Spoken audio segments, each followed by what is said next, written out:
Welcome to Podcast Wom Finance. Oke, teman-teman semua, nggak kerasa kita udah sampai di episode 17 plus.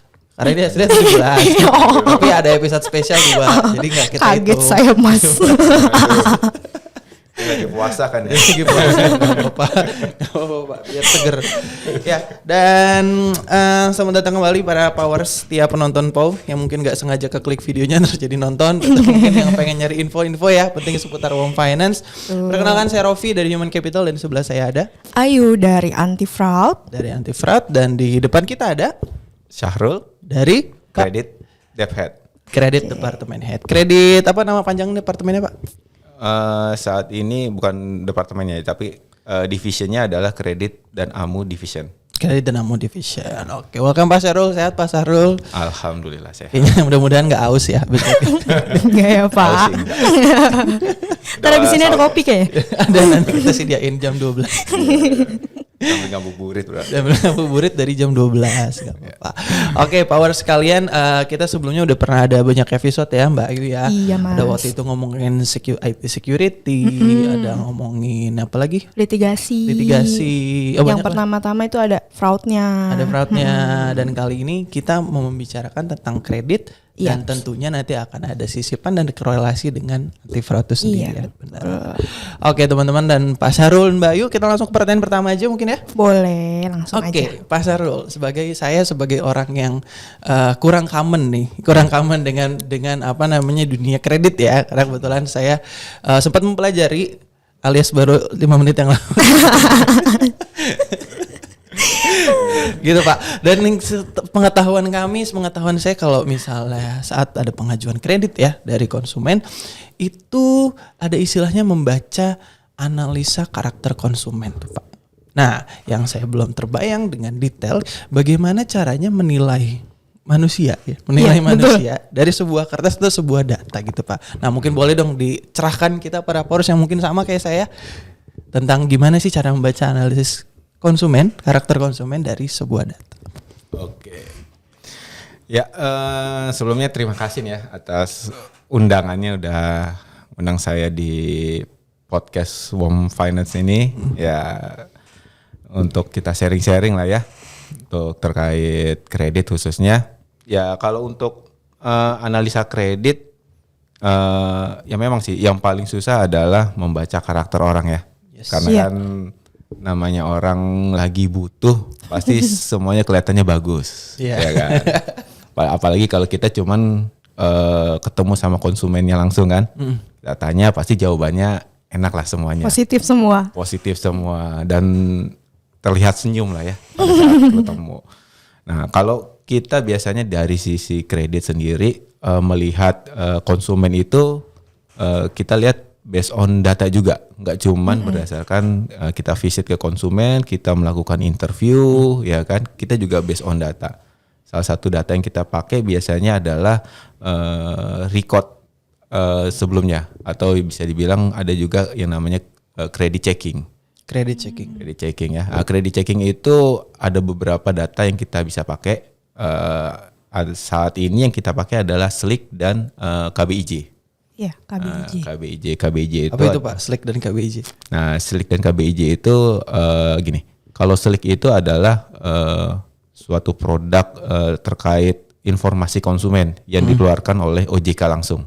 Oke, jadi SLIC itu langsung dari OJK, dan KBIJ itu adalah pihak swastanya. Gitu. Jadi istilahnya kalau SLIC itu yang plat merah, kalau KBIJ itu dari swasta. Gitu. Nah, KBIJ ini sama sebenarnya. Secara source datanya pun sebenarnya dari SLIC. Gitu. Cuman dia memprovide beberapa membernya untuk bisa menghasilkan report tentang record konsumen. Gitu. Ya. Nah, dari situ yang kita bisa lihat lah ya. Dari KBIJ dan SLIC itu yang kita lihat adalah konsumen ini pernah pinjam di mana saja dan bagaimana historinya. Apakah historinya lancar, batuk-batuk, ya kan? Ya di situ kan kalau di saat ini kita punya parameter ada 5, yaitu adalah call 1, 2, 3, 4 dan 5. Bedanya adalah kalau call 1 itu adalah call lancar, ya kan? Kalau yang call 2 itu adalah dalam perhatian khusus. Call 3 itu kurang lancar, dan yang terakhir itu adalah macet. Ya, intinya jadi dari call itu kita bisa klasifikasi lah ya, konsumen ini bagus atau tidak, gitu. Karena dari call itu dia memperlihatkan historinya berapa lama sih dia overdue-nya, gitu ya. Semakin besar ya bisa dibilang semakin jelek lah ya. Karena kalau konsumen angsuran overdue-nya baru 1 hari, 2 hari, ya mungkin bisa dibilang konsumennya lupa kali ya, gitu ya. Mungkin seminggu ya lagi pergi jalan-jalan gitu kan, lupa ya. Nah tapi kalau udah sebulan, 30 hari, 90 hari, ya itu kan udah jadi masalah lah ya. Nggak mungkin konsumen yang 30 hari itu lupa gitu kan. Ya itu jadi kita bisa lihat dari sisi itunya. Jadi kita bisa ngukur konsumen itu bagus atau tidaknya dari credit checking tersebut. Ini salah satunya ya Pak ya? Salah satunya kita pakai data ya. Tadi kan kita kan kalau ketemu konsumen kan ya paling cuma dapat cerita doang. Iya kan. Tapi kan kita sebagai kredit itu kan nggak cuma dapat cerita nih, ya kan. Kita harus juga based on data. Dasarnya juga based on data. Gitu ya. Kita juga harus ngeliat dong konsumen ini bagus nggak sih, ya kan, bisa dipercaya nggak sih, kan gitu ya. Yang namanya kredit kan bisnisnya kan bisnis kepercayaan ya. Iya. Ya kan? Kalau kita nggak percaya sama orang atau orang ini kita nggak bisa percaya, ya kita nggak mungkin bisa biayai konsumennya kan. Seperti itu. Oke, Mas bentar deh. Kita sebelum lanjut ke analisa. Saya mau tanya. Ini udah sahur kan? Tadi batuk-batuk mulu, nggak tahu. Kering. Oke, sebelum lanjut ke analisa lagi nih bahasannya. Saya mau tanya nih Pak, kalau syarat sah perjanjian tuh apa sih Pak? Karena jujur ya Pak ya, kita kan waktu kemarin pernah sharing knowledge nih, Bapak pernah nanya syarat sah perjanjian tuh apa. Sedangkan waktu saat Bapak nanya tuh jujur saya nggak tahu, makanya mungkin di teman-teman semua juga ada yang belum tahu gitu loh. Boleh dong Pak dikasih tahu. Oke, ya sebenarnya sih saya bukan ahlinya ya. Iya nggak apa-apa. Ini bagian kredit sebenarnya bukan legal. Ya, tapi gini ya, coba saya menjawab ya. Jadi ya salah satu kita dalam mengukur resiko yang akan terjadi terhadap sebuah pembiayaan adalah salah satunya adalah perjanjian. Ya kan, kalau perjanjian itu aman, berarti apapun yang terjadi terhadap pembiayaan kita itu harusnya aman, gitu ya. Nah kan perjanjian itu kan nggak melulu harus sah lah ya, harus valid. Nggak bisa kita perjanjian tuh asal-asalan gitu kan. Yang penting kita buat perjanjian aja deh gitu kan. Apalagi ada istilah perjanjian bawah tangan lah atau apalah ya mungkin ya istilahnya nggak common lah buat kita kebanyakan. Gitu ya. Nah, jadi kalau untuk syarat sah perjanjian itu sebenarnya ada 4. Apa aja tuh Pak? Gitu. Ada 4. Yang pertama adalah adanya para pihak. Ya, jadi nggak bisa dong buat perjanjian itu cuman satu orang doang, ya kan? Harus ada 2 minimal, gitu kan? Harus ada yang 2 pihak minimal. Nah, terus yang kedua adalah cakap hukum. Ya kan? Jadi para pihaknya itu harus cakap hukum. Nah, cakap hukum itu bukan berarti ganteng ya. Enggak. Memahami ya berarti. Cakap ya. Oke, kalau cakap hukum itu artinya dia udah ngerti tentang hukum atau bisa dibilang pihak-pihaknya ini memang ya layak untuk melakukan perjanjian. Gitu ya. Misalkan kan kalau ada ketentuan itu yang dianggap layak untuk melakukan perjanjian kan salah satunya adalah umurnya, ya kan, yang dianggap dewasa. Kalau masih anak-anak nggak boleh dong, ya kan, nggak boleh dong, misalnya masih umur 6 tahun buat perjanjian. Tanda gitu. tangan ya, Jangan tanda tangan, gambar aja nggak lurus, ya kan. Saya sampai sekarang gambar nggak lurus Bapak. Gitu. Jadi apa namanya? Ya itu ya salah satunya cakap hukum. Juga sama kalau kita kan nggak perorangan aja ya. Ada juga yang namanya perusahaan nih. Ya kan. Nah, perusahaan yang dibilang cakap hukum itu kan bukan berarti perusahaan yang tanda tangan. Karena kan perusahaan kan nggak mungkin kan, itu cuma badan usaha. Nah, yang dibilang cakap hukum itu ya yang berhak mewakili perusahaan tersebut. Oh, ya. Gitu. Jadi nggak bisa sembarangan nih. Ya kayak misalkan tiba-tiba saya nih, ya kan, misalkan level DPet mewakili WOM sebagai organisasi, itu nggak boleh gitu. Kecuali itu ada surat penunjukan khusus dari direksi. Jadi yang boleh mewakili itu adalah pihak direksi lah ya. Iya. Gitu. Jadi nah itu yang dibilang yang namanya cakap hukum. Ya kan? Jadi pihak-pihaknya harus ngerti lah ya tentang apa sih yang akan diperjanjikan. Gitu. Ya kan? Terus yang ketiga tuh adanya objek. Yang diperjanjikan. Yang diperjanjikan. Oh iya. Subjek, objek. Ya kan? Nah, kalau misalkan nggak ada objek itu nggak bisa, gitu kan? Ya kayak misalkan kita nih ketemu gitu kan, oke, kita buat perjanjian deh, gitu kan? Perjanjian apa nih, ya kan? Mau buat perjanjian apa kan, gitu kan? Kan harusnya ada perjanjian. Oh ya, oke. Perjanjian tentang jasa kah, produk kah, atau apapun gitulah ya. Iya. Jadi nggak bisa kalau misalkan kita cuma tiba-tiba ya karena gua suka sama lu kita buat perjanjian deh kan gitu, nggak bisa. Kalau kayak gitu pacaran namanya, ya kan? Gitu. Nah seperti itulah ya. Jadi harus ada objek yang diperjanjikan. Oke. Terus selanjutnya yang keempat adalah perjanjiannya itu harus tidak melanggar hukum, tidak boleh melanggar hukum.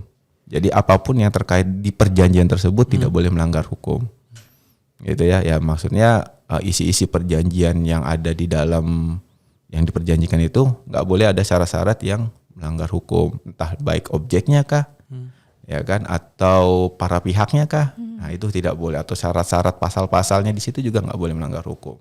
Oke. Gitu. Jadi ada 4 ya Pak ya tadi ada syarat 4. sah perjanjian. Cover semuanya tadi subjek, objek, Objek. syarat dan Ya. lain-lain lah. Oke. Gitu. Nah balik lagi nih, tadi kan Mas Rofi udah nanya analisa karakter. Kalau analisa konsumen secara keseluruhan kan ada 6C 1 EP ya Pak ya. Mas Rofi tahu nggak? Tahu nih. Aduh, Bentar, saya baca ini. udah ada Ini contekannya. berhubung materi training ya, jadi teman-teman yang belum training boleh nanti diminta materi. Yang pertama C, karakter. Asik. Habis itu ada capacity, ada capital, collateral, condition of economy, dan constraint. Asik. Apa itu artinya? Itu bisa dijelaskan sama mamanya. Kita ngebuka omongan doang ya. Ini ngelempar doang berarti ya. Lempar doang. Lempar batu sembunyi tangan. Udah nyontek, lempar doang. Oke. Ya, jadi ya parameter yang kita pakai ya. Saat ini di WOM itu kita pakai parameter 6C 1 EP. Gitu ya. Nah, 6C 1 EP ini yang tadi yang disebutkan karakter, capacity, collateral, kapital, terus kondisi of ekonomi, eksistensi, constraint, sama purpose. Gitu ya. Nah, ya itu adalah yang kita pakai secara umum lah ya. Gitu ya. Jadi dalam kan tadi yang dibilang di awal ya, kita untuk mengukur konsumen ini layak atau tidak ya kita lihat dari parameter-parameter itu. Jadi itulah yang kita pakai sebagai benchmark bahwa mengukur kelayakan konsumen. Kita nggak bisa dong tiba-tiba ngukur based on insting aja kan? Iya. Ya kan, nggak mungkin kita Feeling tiba-tiba saya. feeling aja. Menurut penerawangan Iya. Setelah saya Terawang. setelah saya intip-intip gitu kan, oh ini orang layak gitu kan? Ya, itu nggak bisa. Gitu. Jadi itu parameter yang kita pakai. Tapi kalau secara penggunaan, maksudnya analisanya sendiri ada urutannya kah Pak? Maksudnya ada apa ya bahasanya? ya kayak dari Prioritas. beberapa poin tadi gitu ya. Apakah harus pertama? Tadi kan pertama saya sebutin karakter. Apakah gitu, pertama gitu. harus melihat karakternya dulu atau Iya. mungkin langsung kemana? Oke, kalau untuk urutannya sebenarnya kita nggak perlu ngurut lah ya. Jadi cuman gini, yang kita perlu jadi concern adalah informasi yang kita dapat harus menggambarkan yang tadi semua parameter tersebut. Gitu ya. Oke. Jadi yang kita dapat informasi data itu harus menggambarkan semuanya. Nggak bisa kita cuman ngelihat karakternya doang. Yang tadi dibilang kan, oh karena karakter ini sangat menentukan atau bagaimana, menurut saya karakter paling harus saya tahu duluan gitu. Nggak perlu juga gitu. Kalau memang intinya adalah kita nggak mungkin bisa parsial dalam menganalisa dari parameter tersebut. Kita harus benar-benar komprehensif. Kita harus melihat semua parameter tersebut, karena dengan melihat parameter tersebut kita bisa mengukur kelayakan konsumen, gitu ya. Kayak misalkan kalau karakternya bagus tapi nggak punya pekerjaan, mau gimana? Iya. Kapital buat Iya.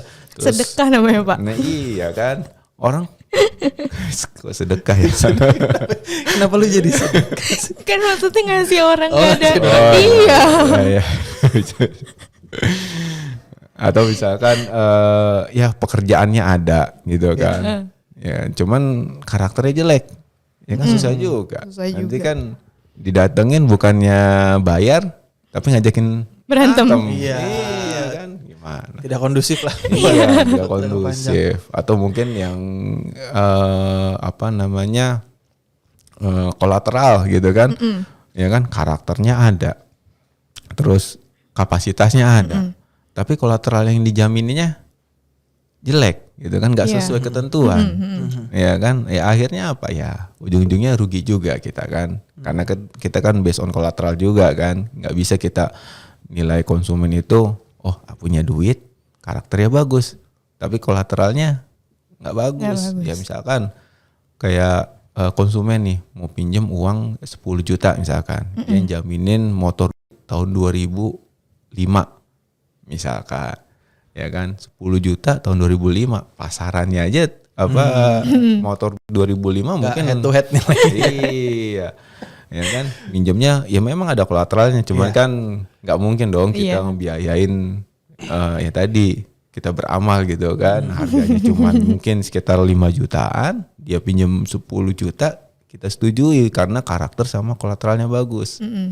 Gitu. Nah, itu kita nggak bisa seperti itu. Makanya harus semua jadi secara karakternya oke, kapasitasnya oke, gitu kan. Kolateralnya, kapitalnya juga, terus kondisi of ekonominya, ya kan. Terus nggak ada hambatan, constraint itu kan hambatan ya. Hambatannya nggak ada yang bisa menyebabkan risikonya tinggi, gitu ya. Ya hambatannya misalkan kayak konsumen itu tidak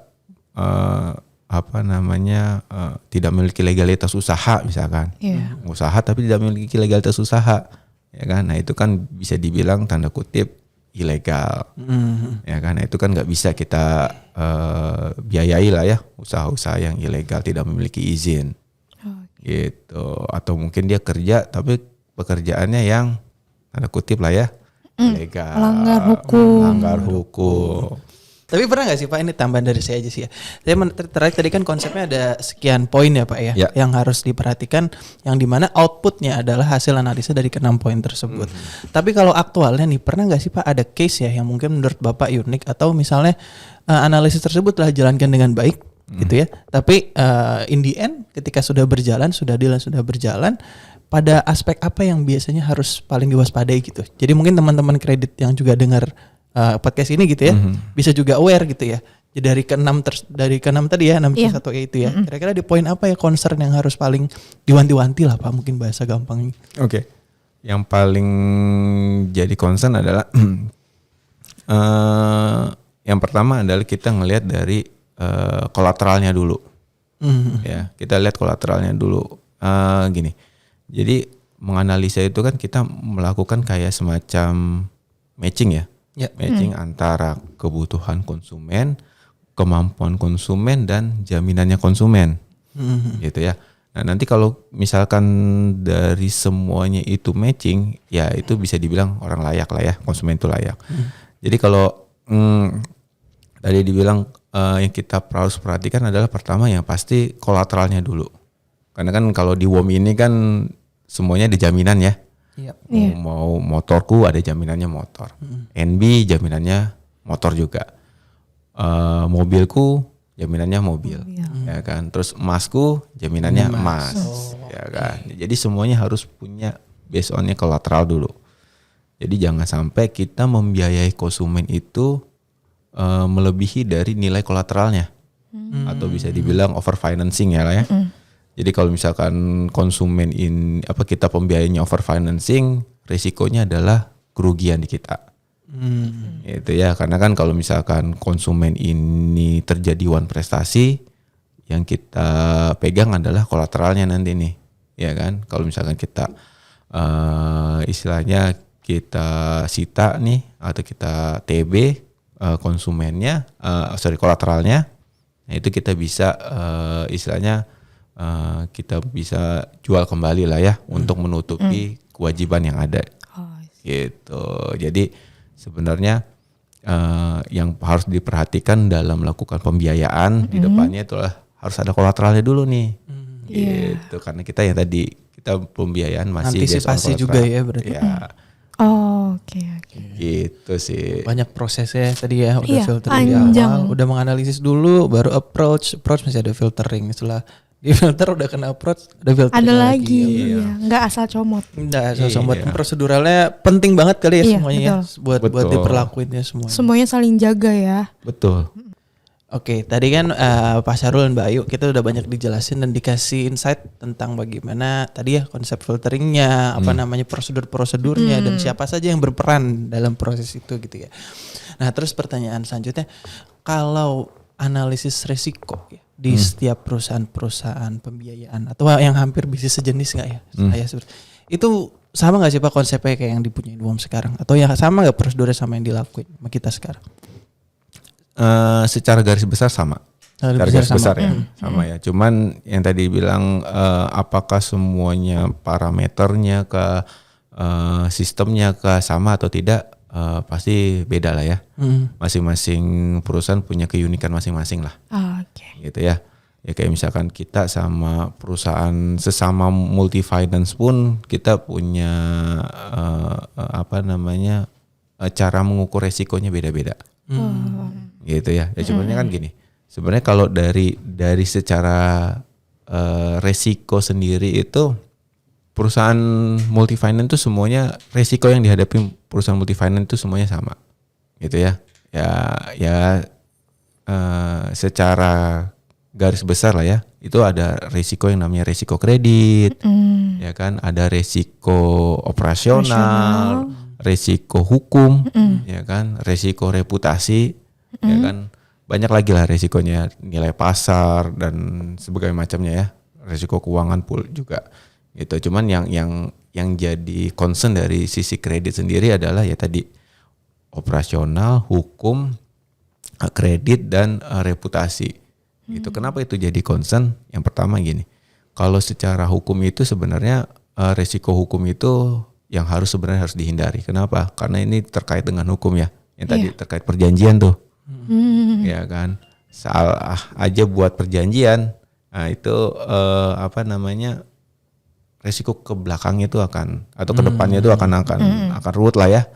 Karena gini, kalau perjanjiannya itu salah kita eksekusi, ya kan, tanda tangannya ternyata yang tanda tangan bukan konsumen. Orang lain misalkan, tapi dibilang ini konsumen gitu ya. Yang ternyata objek yang diperjanjikannya beda, misalkan konsumen beli yang dikirim gitu kan. Nah, itu juga akan bermasalah tuh. Efeknya apa? Ya akhirnya perjanjian itu akan batal demi hukum. Ya artinya kita sebagai perusahaan multi finance nggak bisa menuntut konsumen, ya kan? Nggak bisa menuntut konsumen untuk bayar angsuran atau mengembalikan unit yang dicicilnya gitu ya, itu nggak bisa. Jadi ya resikonya pasti udah kerugian lah ya. Jadi kalau udah bermain dengan hukum tuh susah lah. Nah, terus ada lagi yang namanya resiko operasional nih. Jadi resiko operasional itu terkait dengan internal organisasinya, khususnya untuk orang-orangnya lah ya. orang-orangnya. Maksudnya apa sih? Orang dan sistemnya. Jadi kalau misalkan kita punya tim, misalkan dia nggak ngerti nih tentang prosedur-prosedur apa sih yang harus dijalankan, ya SOP-nya seperti apa sih, ketentuannya seperti apa sih, gitu ya. Mereka nggak ngerti gitu ya. Nah, tapi mereka disuruh kerja deh, gitu ya. Misalkan tim operasional dia nggak tahu nih kalau petty case ya kan, atau terkait dokumen-dokumen yang harus direkap itu apa aja.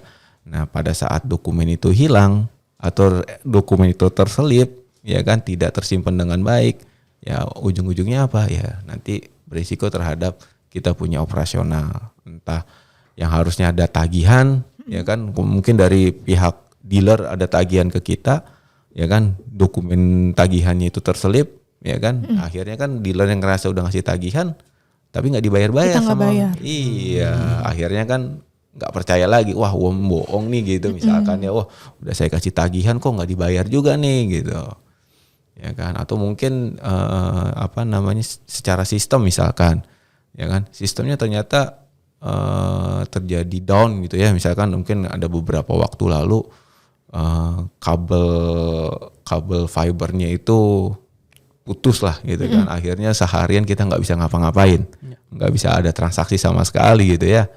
Ya akhirnya resikonya apa ya, konsumen yang sudah datang ke kantor yang harusnya bisa diproses kreditnya atau pengajuannya untuk peminjaman dana nggak bisa gitu. Nah makanya ini resiko operasional itu ya, kita sebagai perusahaan harus benar-benar mempersiapkan lah ya, intinya mempersiapkan orang-orangnya, sistemnya mau kita pakai seperti apa supaya tidak terjadi masalah ya atau kerugian.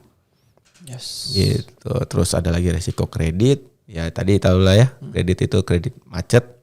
Ya jadi kalau konsumennya nggak bayar, ya pastikan bahwa kita membiayai konsumen-konsumen yang memang sudah dianalisa dan diukur kelayakannya lah.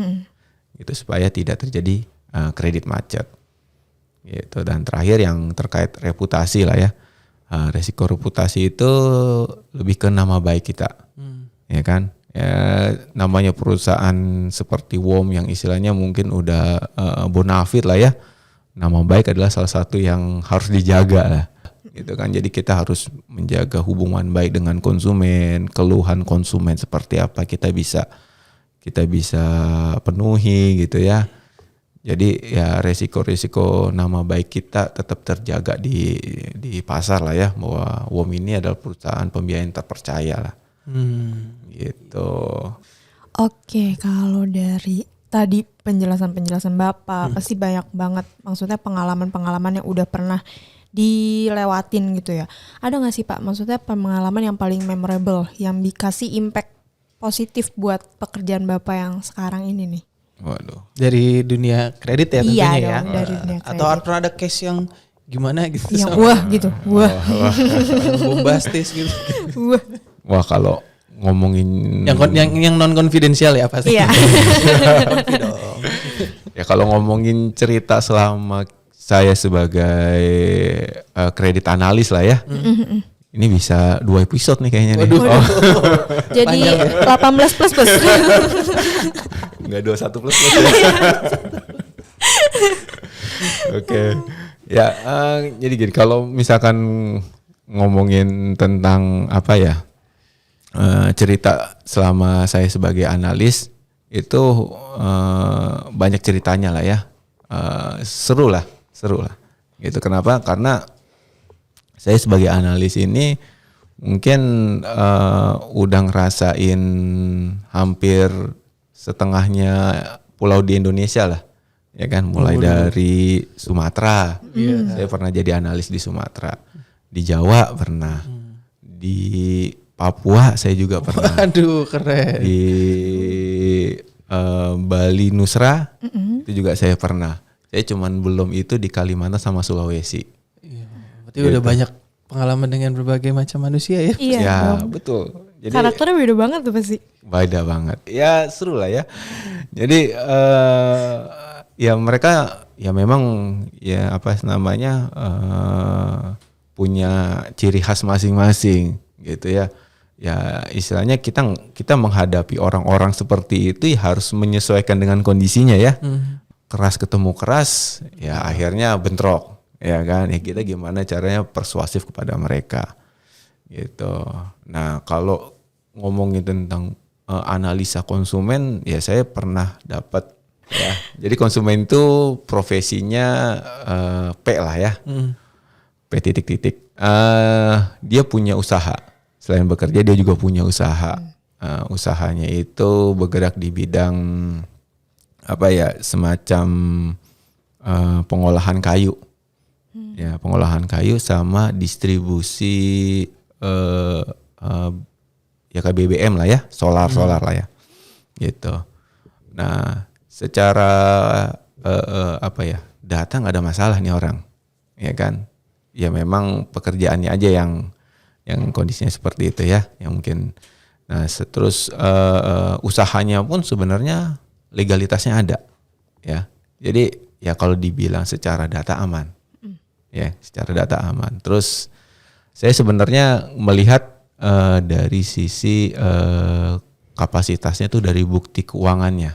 Jadi konsumennya itu punya usaha, transaksinya ya luar biasa. Jadi ada satu transaksi yang nilainya MM-an lah, gitu. Nah pada saat saya analisa, ya saya agak keras dengan marketing juga ya, agak bentrok ya. Kenapa? Karena menurut mereka kapasitasnya bagus, ya transaksinya kelihatan, bulanannya mungkin kalau nggak salah sekitar lebih dari 1 M lah setiap bulan transaksinya, gitu. Di rekening tabungannya hasil usaha, gitu kan. Cuman ngelihat dari itu sebenarnya agak aneh. Itu anehnya apa? Ya orang seperti ini kok bisa punya income yang sebegitu besarnya, gitu ya. Karena kan harusnya kan kalau usahanya normal kan nggak seperti itulah ya. Kalau menurut saya pada saat itu normal itu nggak seperti itu. Akhirnya ya konsumen itu dibiayain lah. Singkat cerita konsumen itu dibiayain dan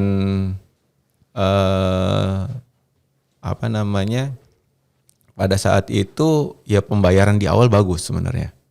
Pembayaran di awal bagus sampai satu titik terjadi masalah, konsumen ini ketahuan. Ya tanda kutip korupsi lah ya. Ketahuan korupsi, ada investigasi dari instansinya bahwa ini orang bermasalah. Gitu. Ya ternyata ya benar, transaksi yang MM-an itu bukan transaksi usaha. Itu hanya sebagai ya tanda kutip fee lah ya, fee untuk memuluskan usaha itu, gitu. Nah disitulah jadi pembelajaran buat saya bahwa kalau konsumen seperti ini hati-hati loh, ya transaksinya nggak wajar, gitu. Jadi ya. gak hanya ngelihat angka aja ya, Pak. Iya, jangan aspek lain juga nggak kalah penting tadi. Betul, gitu. Jadi kalau ada transaksi yang nggak wajar, ini berarti konsumennya sebenarnya bermasalah nih. Ya kan, atau nggak jangka panjang, apalagi kalau sekarang isu-isu ya kayak itu, waktu itu belum ada media sosial lah. Kalau mungkin kalau ada sekarang media sosial yang kayak gitu, di foto dikirim deh, ya kan, rame deh di hashtag ini gitu kan, banyak lah. Jadi ya itu jadi pembelajaran, artinya kita harus bukan cuman melihat nominalnya, tapi esensi itu transaksinya bener real usaha kah atau ada transaksi yang lain yang aneh-aneh, gitu. Jadi tahap mengenalnya nggak cuma hanya dari screening lihat angka, lihat manusianya, tapi juga tadi ada aspek-aspek lain yang mungkin adalah pendalaman dari 6C 1E tadi ya. Iya. Apa? 1 EP. Oh 1 EP. Oh, ada P-nya, saya lupa nyebut tadi. Udah nyontek juga. Oke, Pak Sarul, tadi kita udah banyak dapat ilmu, dapat banyak backstory juga ya dari experience-nya Pak Sarul dan juga dari konsep-konsep di di pekerjaan kredit sendiri. Mungkin terakhir nih Pak, ada closing message nggak sih yang mau disampaikan ke teman-teman Powers yang mendengarkan episode ini, khususnya mungkin teman-teman home finance kita yang bekerja di unit kredit itu sendiri? Oke. Jadi mungkin kalau dari saya sih gini, kita sebagai analis itu kita bukan menghilangkan risiko, Ya, jadi kita analis itu adalah meminimalisir risiko. Artinya apa? Kita jangan takut untuk mengambil risiko. Ya, tapi risiko yang kita ambil harus bisa terukur. Ya, nggak bisa kita sembarangan kita ambil risiko, tapi kita harus benar-benar ukur risiko yang akan kita hadapi seperti apa. Gitu ya. Karena kalau konsumen risikonya itu bisa kita manage, ini konsumen biarpun konsumen ini keras gitu ya, ya selama kita bisa manage, is okay kita ambil, gitu ya. Yang penting adalah kita menganalisa secara prudent, ya. Yang tadi menggunakan konsep 6C1EP itu benar-benar kita harus bisa istilahnya menyajikannya dengan secara prudent lah ya, secara komprehensif, terus menganalisanya secara prudent. Jadi kita nggak cuman 1-2 poin doang aja yang kita lihat kita langsung yakin. Kita harus benar-benar karakternya gimana nih, kapasitasnya gimana nih gitu. Jadi ya teman-teman jangan takut lah untuk mengambil resiko selama itu bisa termanage gitu ya. Nah satu lagi mungkin ya, analisa kita itu menentukan masa depan kita lah ya, sebagai kredit analis. Karena apa? Kita diukur berdasarkan kualitas kita. Semakin kualitas kita baik, ya kita punya performa pasti bagus. Dan tim kredit itu sebenarnya adalah orang yang tahu segalanya, ya. Jadi jangan terlalu minder nih untuk teman-teman kredit di cabang khususnya. Jangan terlalu minder bahwa kerjaan gue cuma kredit doang. Jadi kredit itu kita mempelajari banyak hal, gitu ya. Marketing kita pelajari, collection kita pelajari, operasional pun kita pelajari, ya kan. Jadi tetap percaya bahwa sebagai kredit itu kita harus punya wawasan yang luas, ya, dan percaya bahwa kita sebagai kredit itu memiliki jenjang karir yang pasti lah ya, gitu. Dan banyak hal yang kita bisa pelajari dari sebagai analis, gitu. Oke, itu aja. Yap. Oke. Keren banget ya. Iya, banyak banget. Ternyata pekerjaan bukan pekerjaan sih, maksudnya ada banyak konsep, tujuan, prosedur dan tadi dan dan itu sangat-sangat krusial buat menentuin ya tadi yang Pak Syahrul bilang ya, masa depannya perusahaan gitu kan. Dari analisis saat ini sangat berpengaruh ke depannya banget ya Pak ya. Iya. Tapi yang paling penting saya lihat Mbak Ayu udah makin cair deh di episode ini ya. Asik. Dari diri udah ada berapa? 3, 4 ya? Apa tuh? Episode ya sama Mbak Ayu ya. Sama ini 5 ya. Iya, jadi udah makin enjoy Pak. Jadi yang pertama tuh diem aja saya ngomong apa. Berarti udah bisa jadi host tetap bisa, lah ya. Bisa. Bikin YouTube sendiri saya nanti Pak. Jumawa biasa kalau dipuji. Oke. Baik Pak Syahrul dan Mbak Ayu, rasanya cukup ya ngobrol-ngobrol kita hari ini ya. Saya yakin tadi banyak konten-konten penting banget yang bisa didengarin para power sekalian. So yang tadi kelewatan bisa balik lagi, bisa di screen balik lagi. Ya sekali lagi Pak Syahrul, terima kasih banyak buat waktu dan ilmunya Pak ya. Makasih Bapak. Jangan jangan ragu kalau diundang lagi ke sini. Iya. Pasti pendalaman kreditnya masih banyak banget ya. Banyak Karena tadi saya lihat banget. modul trainingnya baru itu halaman berapa? 5. Baru halaman Itu depan baru ya? satu Depan, slide kan Mas. Masih sekian puluh halaman Iya. dari konsep-konsep. Tapi nanti saya belajar lagi Pak. iya. Jadi ngomong nggak bohong-bohong banget. Iya. Gak banyak nyonteknya ya. Gak banyak. Sapa nggak ada persiapan ya saya. Alright Mbak Ayu dan Pak Syahrul, sampai jumpa di episode selanjutnya ya. Siap. Nanti ada lagi dong. Harus ada. Ada lagi dong. Ya, para hours nanti kita ketemu Pak Syahrul dan Mbak Ayu lagi di episode selanjutnya. Sekali lagi terima kasih Pak Syahrul. Makasih Sehat Mas selalu Robi. Mbak Ayu, sehat selalu. Makasih, Semoga nggak ada yang Bapak. batal ya puasanya. Jangan dong. Amin dong. Iya amin jangan. Baik, sampai jumpa semuanya para hours, Powers. Thank you udah ngedengerin. Sampai jumpa di Podcast on on Finance. Bye bye semuanya. Dah.